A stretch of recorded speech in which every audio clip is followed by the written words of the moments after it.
we've had this debate a million times here at this point, at this point, which is they voted to leave the European Union, but they didn't vote for how they would leave the European Union. They didn't vote for soft Brexit or hard Brexit or what sort of trade deal.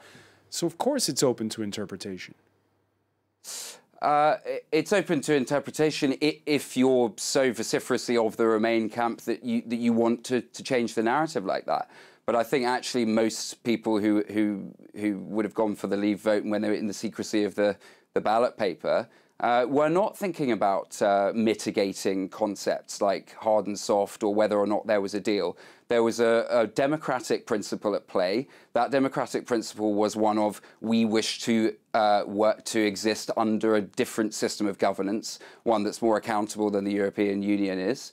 And we're expressing that this time very politely on a ballot paper, but perhaps next time if we're not listened to, if our words are warped and that's not the way things turn out, Brexit doesn't happen, for instance, they won't pick such a polite way of expressing themselves next time. You can look forward to more Nigel Farage types actually holding seats in Parliament if we don't manage to get it through this time. Katie Hayward, do you agree?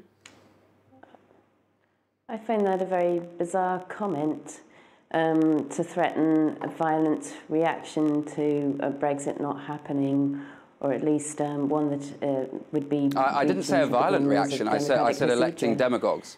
I didn't say a violent reaction. You talked about the streets.